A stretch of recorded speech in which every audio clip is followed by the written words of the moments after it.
WrestleMania 41 দেখা যাবে Gunther versus জেউসের মধ্যে ওয়ার্ল্ড হেভিওয়েট চ্যাম্পিয়নশিপের ম্যাচ। তো আমার যতটুকু মনে হয়েছে এই ম্যাচটির মধ্যে জেউস তিনি গুন্থারকে হারিয়ে তিনি নতুন ওয়ার্ল্ড হেভিওয়েট চ্যাম্পিয়ন হবে। এবার রেসলম্যানিয়া 41 দেখা যাবে এবার রেসলম্যানিয়া 41 ওমেন্সের একটি ট্রিপল থ্রেট ম্যাচ র ওমেন চ্যাম্পিয়নশিপের জন্য সেই ম্যাচটি দেখা যাবে বিয়াঙ্কা বেলার ভার্সেস ইউস্কা ভার্সেস রিয়া রিপ্লির মধ্যে।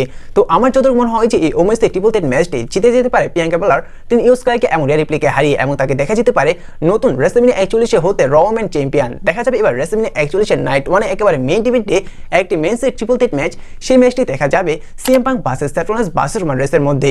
আর বলা যায় যে এই ট্রিপল থ্রেট ম্যাচটি ডাব্লিউডাব্লিউই ইতিহাসে সবচেয়ে বড় একটি ট্রিপল থ্রেট ম্যাচ হতে যাচ্ছে, এমনকি একটি গ্রেটেস্ট ট্রিপল থ্রেট ম্যাচ হতে যাচ্ছে রেসলম্যানিয়া 41। তো এই ম্যাচটির মধ্যে আমার যতটুকু মনে হয় যে সেথ রলিন্স তিনি এই ম্যাচটির মধ্যে ভিক্টোরি নিয়ে নিতে পারেন রোমান রেইন্স এবং সিএম পাঙ্ককে হারিয়ে। আর এই ম্যাচটির মধ্যে হয়তো ফল ইভেন্টকে দেখা যেতে পারে সেথ রলিন্সের সাথে যেতে সিএম পাঙ্ককে ধোকা দিয়ে।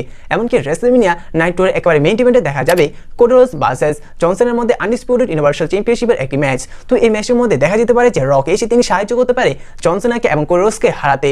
যখন জনসন এই ম্যাচটির মধ্যে ভিক্টোরি নিতে যাবেন ঠিক সেই সময় থিম সং প্লে হতে পারে স্টিভ অস্টিন এসে হয়তো তিনি সাহায্য করতে পারে কোডি রোডসকে, যার কারণে কোডি রোডস তার আনডিসপিউটেড ইউনিভার্সাল চ্যাম্পিয়নশিপটা রিটেন করে নিতে পারে। তো এই বিষয়ে আপনাদের কি মনে হয় অবশ্যই কমেন্ট করে জানিয়ে দিবেন।